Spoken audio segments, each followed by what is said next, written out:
Hello दोस्तों, master world star में आप लोगों का स्वागत है। हम लोग पढ़ रहे थे मुद्रा और बैंकिंग। तो हमने 100 क्वेश्चन कल कर लिया था और आज हम लोग पढ़ेंगे इसका पहला मतलब 101 क्वेश्चन। ठीक है, 101 के से लेकर 150 तक 150 तक हम लोग पढ़ेंगे। इसमें लगभग हम लोग 330 क्वेश्चन पढ़ेंगे। ठीक है, तो शुरू करते हैं। सार्वजनिक क्षेत्र के वाणिज्यिक बैंक की सर्वाधिक शाखाएं किस बैंक में है, किस राज्य में है, सॉरी। तो सबसे ज्यादा राज्य किस में है? उत्तर प्रदेश में है। ठीक है, हमारे उत्तर प्रदेश में सबसे ज्यादा वाणिज्यिक बैंक की शाखाएं हैं। उत्तर प्रदेश में बैंकिंग नेटवर्क तेजी से विस्तार कर रहा है। सरकार की फाइनेंशियल इंक्लूजन स्कीम के तहत सूबे में 40 सरकारी और निजी बैंक की कुल 3252 नई शाखाएं खोली गई हैं। इनमें सबसे अधिक 444 शाखाएं जो हैं वो स्टेट बैंक ऑफ इंडिया के हैं। 444 शाखाएं हैं स्टेट बैंक ऑफ इंडिया के। क्या डिजिट है? 444। अगला देखते हैं। राष्ट्रीयकरण से पहले भारतीय स्टेट बैंक का नाम क्या था?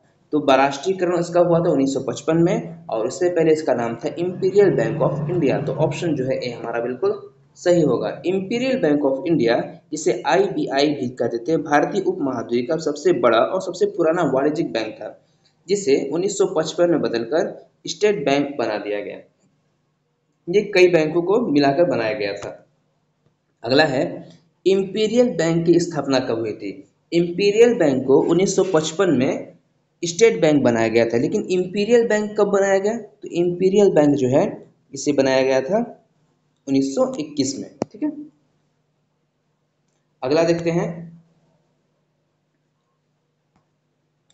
भारतीय स्टेट बैंक की स्थापना किस वर्ष हुई? तो अभी हमने पढ़ा था भारतीय स्टेट बैंक की स्थापना मतलब इंपीरियल बैंक से स्टेट बैंक बना कब? 1955 में। ठीक है, अगला देखते हैं। भारत का सबसे बड़ा व्यापारिक बैंक कौन है? तो सबसे बड़ा जो व्यापारिक बैंक कौन सा है वो एसबीआई ही है। SBI, state bank of India. अगला है, भारतीय स्टेट बैंक एसबीआई का मुख्यालय कहाँ है? तो एसबीआई का मुख्यालय आप लोग दिल्ली मत मार देना, क्योंकि एसबीआई का जो मुख्यालय है वो मुंबई में है। ठीक है, अगला है, with you all the way किस बैंक की विज्ञापन पंक्ति है? With you all the way किस बैंक की विज्ञापन पंक्ति है? तो यह है स्टेट बैंक ऑफ इंडिया की। अगला देखते हैं। चमकता हुआ सितारा किस राष्ट्रीयकृत बैंक का प्रतीक है? चमकता हुआ सितारा, ये एग्जाम में कई बार पूछा हुआ क्वेश्चन भी है कि चमकता हुआ सितारा किसका है? तो बैंक ऑफ इंडिया का है। ठीक है, इन स्टेट बैंक ऑफ इंडिया नहीं, सिर्फ बैंक ऑफ इंडिया का है। बैंक ऑफ इंडिया का एक प्रमुख व्यावसायिक बैंक है। इसका मुख्यालय मुंबई में है। बैंक ऑफ इंडिया भारत के अग्रणी बैंक में से एक है। 29 देशों में शाखाएं मिलकर कुल 4293 शाखाएं हैं इस बैंक ऑफ इंडिया के। अगला देखते हैं। निम्नलिखित में से कौन सा राष्ट्रीयकृत बैंक नहीं है? तो राष्ट्रीयकृत बैंक नहीं है कौन सा? तो यूनाइटेड बैंक ऑफ इंडिया है, पंजाब नेशनल बैंक है और पंजाब एंड सिंध बैंक है, लेकिन स्टेट बैंक नहीं है। ठीक है, भारतीय स्टेट बैंक एसबीआई राष्ट्रीयकृत बैंक नहीं है। ये बैंक एक सरकारी बैंक है, लेकिन इसका राष्ट्रीयकरण नहीं हुआ है। जबकि अन्य 3 bank, United bank of India, Punjab national bank of India और पंजाब एंड सिंध बैंक राष्ट्रीयकृत बैंक है। ठीक है, अगला है, कैनफिना किस भारतीय राष्ट्रीयकृत बैंक की अनुषंगी संस्था है? कैनफिना, कैनफिना जो है किसका है? कैनरा बैंक का। ठीक है, तो ऑप्शन ए हमारा बिल्कुल सही होगा। कैनफिना कैनरा बैंक का है। कैनरा बैंक भारत की एक प्रमुख वाणिज्यिक बैंक है। भारत की इसकी स्थापना 1906 में श्री अम्मेम्बल सुब्बाराव पई, एक महान दूरदर्शी और परोपकारी द्वारा की गई थी। इस नाते इस भारत के सबसे पुराने भारतीय बैंकों में से एक है। इसका मुख्य कार्यालय बेंगलुरु स्थित है। आवास ऋण देने वाली company Canfin Homes company Canara Bank स्थित है। अगला देखते हैं।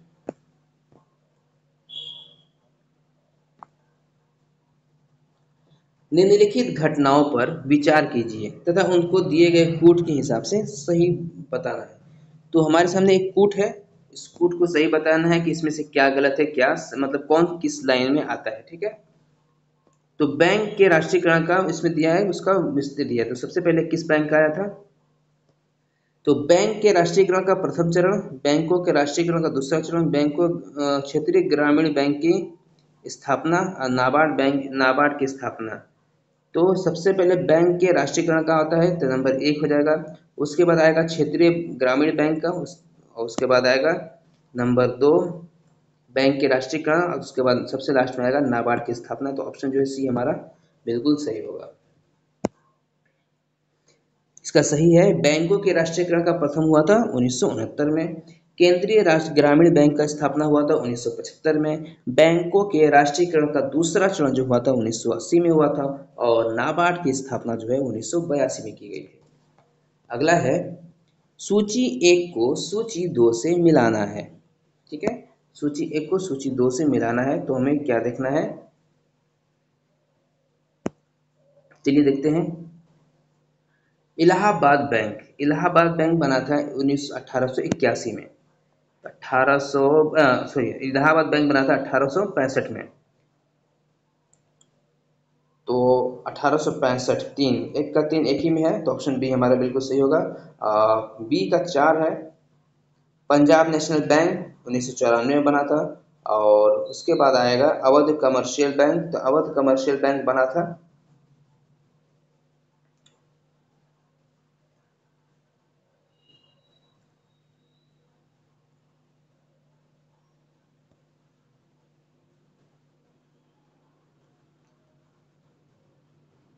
1981 में। ठीक है, अगला देखते हैं, भारतीय बैंकों की कहाँ अधिकतम शाखाएं हैं। मतलब सबसे ज्यादा शाखा भारत की जो बैंक में है, भारत की जो बैंक है उसकी सबसे ज्यादा शाखाएं किस देश में है, कहाँ पे है।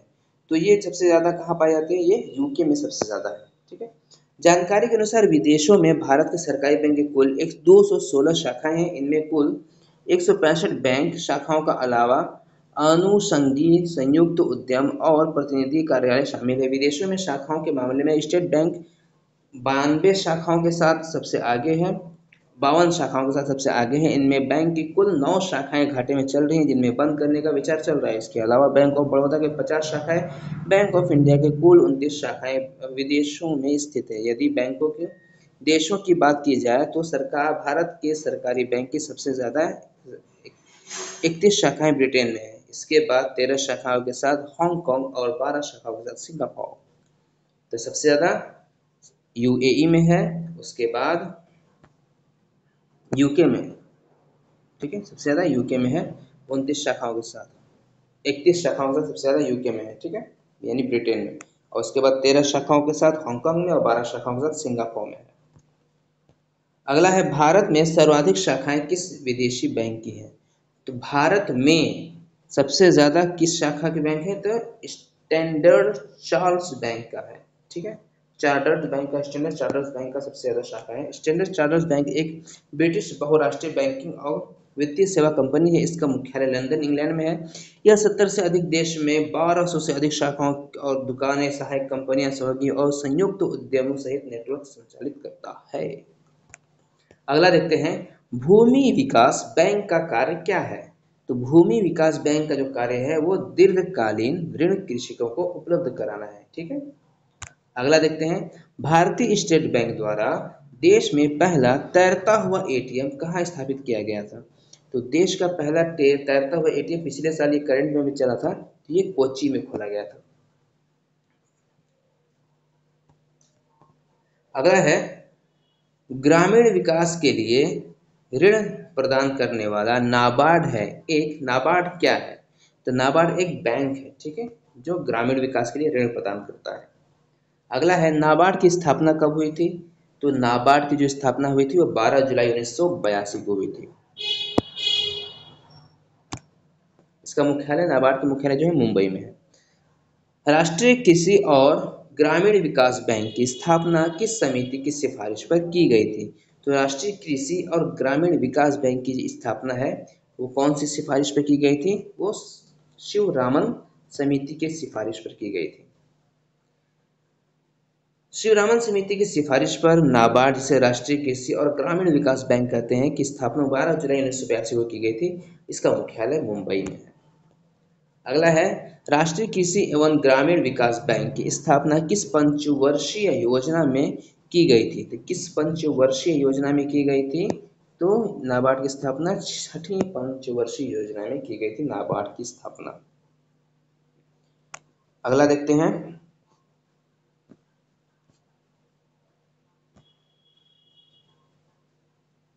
निम्नलिखित में से किस संस्था का संबंध भारत की कृषि एवं ग्रामीण वित्त की आवश्यकता तक सीमित है? किस संस्था का संबंध भारत की कृषि एवं ग्रामीण वित्त की आवश्यकता तक सीमित है? तो वित्त की आवश्यकता तक जो सीमित है वो सिर्फ कौन है? नाबार्ड है, जो कृषि में सिर्फ काम करता है। ठीक है।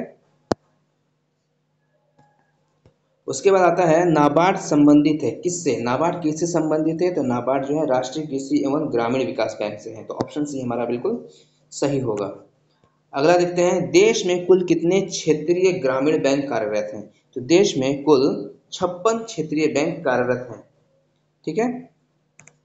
अगला देखते हैं, भारत के किस राज्य में कोई क्षेत्रीय ग्रामीण बैंक नहीं है?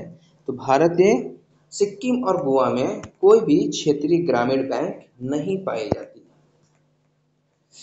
क्षेत्रीय ग्रामीण बैंक का विनियमित कृषि और ग्रामीण विकास बैंक कहलाता है। वर्तमान में राज्य स्तर पर 7 राज्यों में केंद्रीय क्षेत्रीय ग्रामीण बैंक है। वे राज्य हैं त्रिपुरा, नागालैंड, मणिपुर, मिजोरम, अरुणाचल प्रदेश, मेघालय, पुडुचेरी, कर्नाटक और गुजरात के राज्यों पर स्थित क्षेत्रीय बैंक ग्रामीण बैंक की मांग की है। अगला है, क्षेत्रीय ग्रामीण बैंक किसके द्वारा प्रायोजित होते हैं? तो क्षेत्रीय ग्रामीण बैंक जो है वो राष्ट्रीयकृत वाणिज्यिक बैंक द्वारा प्रायोजित की जाती है। अगला है, प्रथम क्षेत्रीय ग्रामीण बैंक की स्थापना किस वर्ष की गई थी? तो ये सब प्रथम जो हुआ था 1975 में किया गया था। क्षेत्रीय ग्रामीण बैंक जिसे आरबीआई की स्थापना आरआरबी की स्थापना 1975 में 26 सितंबर 1975 को अध्यादेश जारी किया गया था। क्षेत्रीय ग्रामीण बैंक अधिनियम 1976 के प्रावधान के अनुसार इसका उद्देश्य ग्रामीण अर्थतंत्र को कृषि, व्यापार, वाणिज्य, उद्योग और अन्य उत्पादन गतिविधियों से जोड़कर ऋण और अन्य सुविधा प्रदान कर विशेषतः लघु और सीमांत कृषकों, कृषि श्रमिकों, कलाकारों, छोटे उद्यमियों से तत्संबंधित गतिविधियों में सहयोग प्रदान करने का विकसित करना था। अगला है, केलकर समिति की सिफारिशों को ध्यान में रखते हुए कब से कोई नया क्षेत्रीय ग्रामीण बैंक स्थापित नहीं किया गया? तो केलकर समिति कब किया गया था? तो अप्रैल 1987 में। ठीक है। अगला है, भारतीय औद्योगिक पुनर्निर्माण बैंक की स्थापना किस वर्ष की गई थी? भारत की औद्योगिक जो पुनर्निर्माण बैंक थी ना, इसकी स्थापना 1985 में की गई थी। ठीक है। अगला है, नरसिम्हन समिति ने बैंकिंग ढांचे को कितने स्तर पर बनाने की संतुति की है? तो नरसिम्हन समिति 4 स्तर पर बनाने की संतुति दी थी 1993 में। वित्तीय सुधार पर नरसिम्हन समिति 1991 में स्थापित करने का सुझाव दिया था। तो 1991 में जो नरसिम्हन समिति बनी थी, इसका सुझाव किसने दिया था? क्या सुझाव दिया था इस पे बैंकिंग संरचना का 4 स्तरीय परिक्रम बताया था। किसने? नरसिम्हन समिति ने। अगला देखते हैं, क्षेत्रीय ग्रामीण बैंकों को उनके प्रवर्तक बैंकों में विलय करने की संतुति किससे की जाती है? किनसे की जाती है? क्षेत्रीय ग्रामीण बैंक को उनके प्रवर्तन क्षेत्रों में विलय करने की जो संतुति हुए है वो किससे होती है? तो खुसरो समिति से की जाती है। ठीक है। अमीर खुसरो समिति नहीं, प्रोफेसर एम खुसरो समिति। ठीक है, जो 1989 में गठित किया गया था। अगला है, भारत में राष्ट्रीय आवास बैंक निम्नलिखित में से किसकी एक पूर्ण स्वामित्व वाली इसमानुषंगी के रूप में स्थापित हुआ है? तो देखिए आईएएस 2007 का क्वेश्चन है ये। तो ये हुआ था भारतीय रिजर्व बैंक के द्वारा। ठीक है। अगला है, राष्ट्रीय आवास बैंक किसका नियंत्रण उपक्रम है? तो राष्ट्रीय आवास बैंक किसका उपक्रम है? तो भारतीय रिजर्व बैंक का है। अगला है, भारतीय लघु उद्योग विकास बैंक का मुख्यालय स्थित है। तो भारतीय लघु उद्योग विकास बैंक का स्थापित कहाँ है? लखनऊ में। अगला है, भारतीय लघु उद्योग विकास बैंक जिसे सिडबी की हुआ था, सिडबी की स्थापना कब हुआ था? तो लखनऊ में इसका मुख्यालय है। लेकिन इसका स्थापना कब हुआ था? तो 1990 में हुआ था।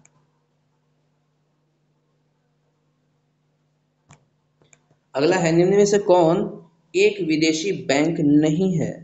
तो विदेशी बैंक कौन सा नहीं है, चलिए देखते हैं। HSBC, standard chartered bank, BNP पारिबास और ING वैश्य बैंक।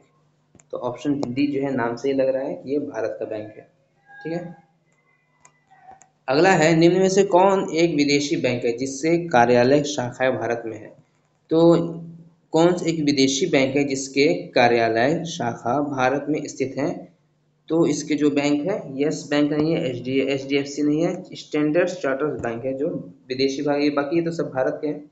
ये एक है जो विदेशी बैंक है, इंग्लैंड का बैंक। अगला है, निम्नलिखित में से कौन सा युग्म सुमेलित नहीं है? तो कौन सा सुमेलित नहीं है?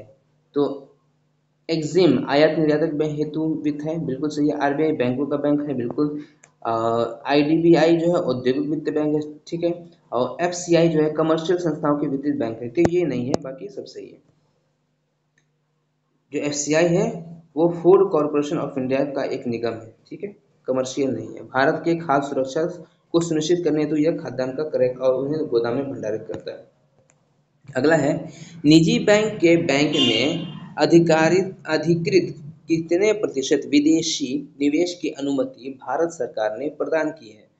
तो भारत सरकार ने कितनी प्रतिशत की अनुमति प्रदान की है? तो 74% की अनुमति प्रदान की है। अगला है, IBA से तात्पर्य क्या है? IBA से तात्पर्य है इंडियन बैंक एसोसिएशन, ठीक है। तो ऑप्शन डी हमारा बिल्कुल सही होगा। आगे देखते हैं।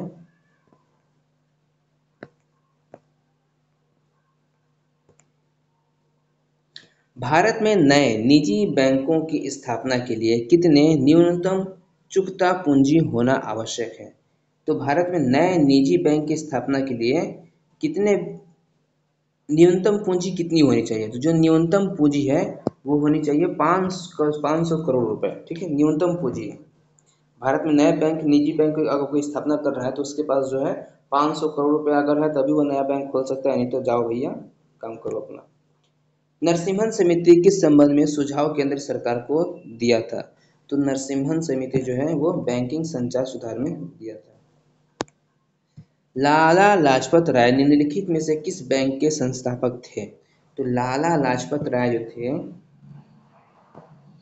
पंजाब नेशनल बैंक के थे, क्योंकि वो पंजाब के रहने वाले थे, तो पंजाब नेशनल बैंक की स्थापना उन्होंने किया था। अनुसूचित बैंक एक ऐसा बैंक है जो RBI की दूसरी अनुसूची में शामिल है। अनुसूचित बैंक RBI के दूसरी अनुसूची में शामिल है, ठीक है। अगला है, 2007 में UTI बैंक का नाम बदलकर क्या कर दिया गया? तो 2007 में UTI का नाम बदलकर कर दिया गया था एक्सिस बैंक ऑफ इंडिया। अगला है, बैंक दर वह दर है जिस पर क्या किया जाता है? तो बैंक दर वह है जिस पर RBI वाणिज्यिक बैंक को उधार देता है। बैंक दर वह है जिस पर RBI जो है वो वाणिज्यिक बैंक को उधार देता है, उसे बैंक दर कहते हैं। जैसे हम लोग बैंक से उधार लेते हैं वैसे ही सभी जो बैंक है वो RBI से जाके उधार लेते हैं, ठीक है। अगला है, बैंक दर में परिवर्तन के प्रभावित होता है। बैंक दर में परिवर्तन से प्रभावित होता है, क्या प्रभावित होता है? तो ब्याज की दर प्रभावित होता है। रेपो रेट के बारे में निम्नलिखित में से कौन सा एक सही नहीं है?